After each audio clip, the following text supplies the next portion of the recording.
Bonjour à toutes et tous et bienvenue sur la chaîne Le Mandataire Efficace. Aujourd'hui, nous allons voir comment bien choisir son notaire. Allez, c'est parti.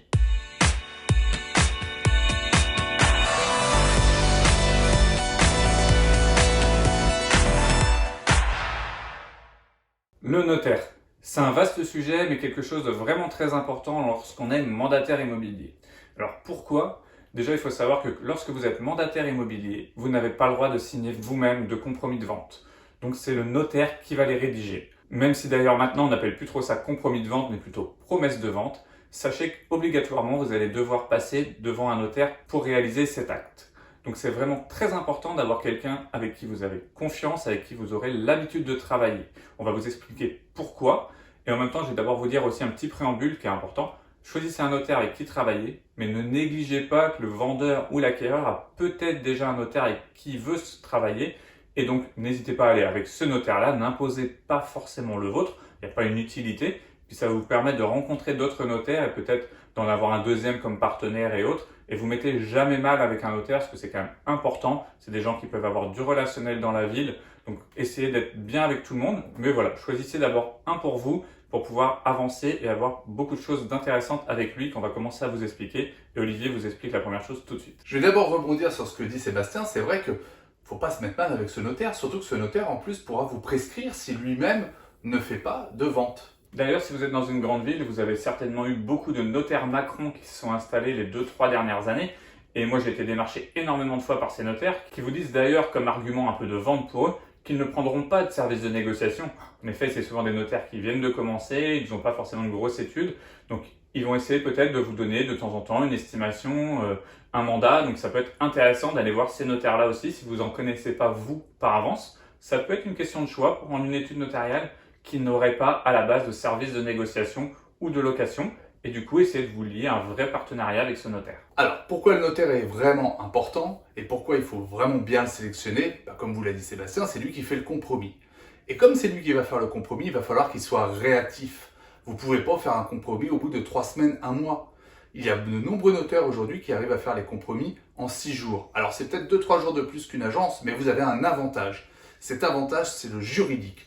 Même si une agence se forme, de toute façon, l'homme de loi reste le notaire. Et vous pouvez être sûr que quand votre client va aller chez le notaire, il sera beaucoup plus rassuré et surtout n'aura pas envie de se rétracter parce que pour lui, ça y est, c'est l'acte fondateur. Donc, il faut vraiment un notaire réactif. Donc, quand vous sélectionnez votre notaire, demandez-lui sous combien de jours il peut vous délivrer un compromis ou, comme le dit Sébastien, une promesse. Alors Olivier vous dit 6 jours, bon je rectifie, c'est juste que lui il travaille énormément à vendre des maisons. Si vous êtes comme moi plutôt à vendre en copropriété, comptez quand même 15 jours, mais c'est à peu près le même délai pour les agences, c'est le temps d'avoir les papiers au niveau du syndic. Voilà, ils ont 10 jours les syndics pour vous envoyer tous les papiers de la loi Allure, donc on est sur les mêmes délais. Et d'ailleurs sur les papiers de la loi Allure, sachez que quand un notaire les demande au syndic, déjà ils ont l'habitude, ils connaissent la plupart des syndics de la ville, ça va vraiment beaucoup plus vite que quand c'est nous en tant que mandataires qui les demandons. Et c'est vraiment un gain de temps et un gain de professionnalisme aussi vis-à-vis de vos vendeurs. Et donc c'est une info importante ce que vous donne Sébastien, parce qu'il va falloir aussi vérifier si c'est bien le notaire qui en fait la demande ou si c'est à vous de le faire. Exactement, moi je sais que je travaille avec 2 études notariales, surtout une, où je sais que tous les papiers, c'est eux qui font l'effort de les demander. Ça me permet vraiment, moi, de gagner du temps, d'être que dans la partie relations commerciales et moi dans la partie administration. Et ce qui est plutôt un avantage, quand on veut faire comme avec Olivier, gagner du temps, travailler plus efficacement et sereinement, ça c'est vraiment important. D'ailleurs, vous pouvez nous dire si vous, comment vous travaillez avec votre notaire, est-ce que vous êtes plutôt à faire tous les papiers, vous aimez bien tout donner, ou si vous voulez un notaire qui vous donne les choses, expliquez-nous un petit peu en commentaire, qu'on puisse un petit peu voir vous, vos méthodes de travail. Après, il est aussi très important que votre notaire soit quelqu'un de convivial. Oui, quand votre client, vous allez l'amener chez le notaire, il ne faut pas que le notaire soit juste l'homme de loi, l'homme du juridique. Il faut aussi qu'il soit l'homme de conseil, mais qu'il apporte une convivialité, parce que généralement, vous avez mis la convivialité au cœur de votre rendez-vous. Donc c'est vraiment important que ce notaire soit convivial. D'ailleurs, au niveau convivialité, ce qui est bien quand vous allez souvent travailler avec le même notaire, vous allez y aller régulièrement. Donc la personne de l'accueil va vous connaître, va vous appeler par votre prénom.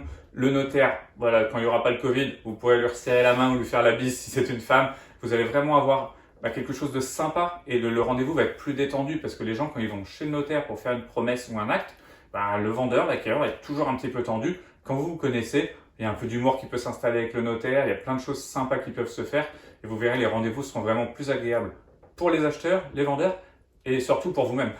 Oui, puis les acheteurs sont rassurés parce qu'ils se disent, bon, bah, c'est pas la première fois qu'il fait une vente. Ils se connaissent. Donc, ça veut dire qu'il est professionnel et qu'il vend de nombreux biens. C'est vrai que c'est rassurant. Oui. Puis d'ailleurs, quand ils parlent de se connaître, moi je sais que les notaires avec qui je travaille, je leur demande leur numéro de portable. Ce qui va me permettre, des fois, vous êtes chez un vendeur, on vous pose une question pour prendre un mandat sur une succession, sur des choses, on ne connaît pas tout au niveau des lois. Bon, vous prenez votre portable, vous passez un coup de téléphone directement à un notaire. Il va être très content de vous répondre, généralement le notaire, et vis-à-vis de votre vendeur, là, vous montrez que vous êtes un vrai pro, que vous allez chercher une solution, que vous lui montrez les choses. C'est vraiment agréable. Donc, avoir le portable du notaire, c'est sympa. Et puis après, dans les études, essayez de vous faire attribuer 1 ou 2 clercs. Comme ça, vous aurez toujours les mêmes pour tous vos dossiers. Il y aura une relation, encore une fois, de convivialité, de confiance qui va se passer avec le clerc.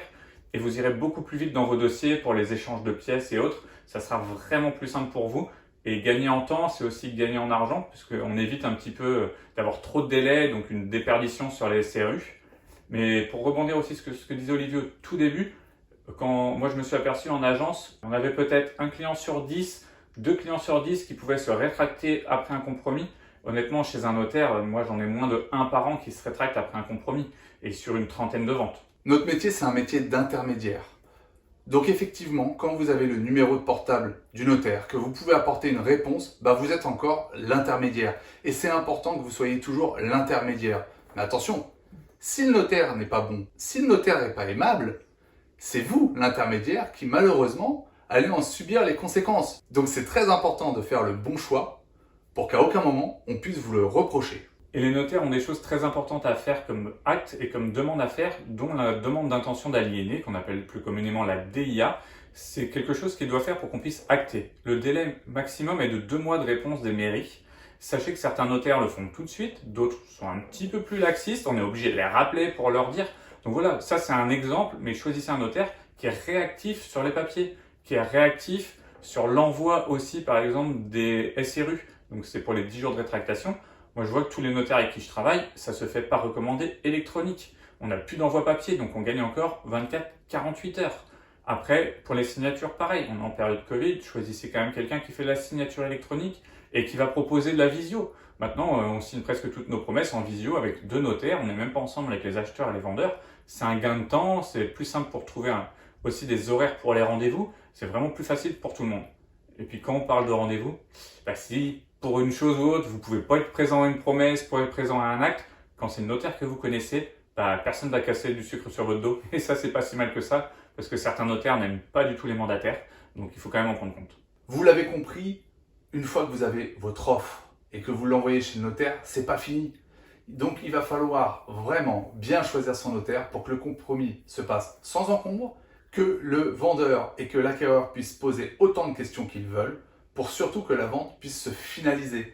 Et en plus, n'oubliez pas que pendant le délai de rétractation, l'acquéreur peut encore poser des questions à votre notaire. Donc vaut mieux bien connaître son notaire, régulièrement travailler avec lui pour que véritablement il puisse répondre favorablement à leurs demandes et puis aussi vous avertir de ce que le client a demandé. Allez, comme d'habitude, n'hésitez pas à liker cette vidéo, à nous mettre aussi des commentaires sur ce que vous en pensez. S'il y a d'autres sujets que vous voulez qu'on aborde, et puis n'hésitez pas à vous abonner, ça fait vivre cette chaîne, et puis nous, bah, ça nous donne de l'énergie. Exactement. Alors on vous dit à dimanche prochain, 10h pour une nouvelle vidéo. Pour travailler efficacement et vivre sereinement. Allez, à dimanche. Bon dimanche!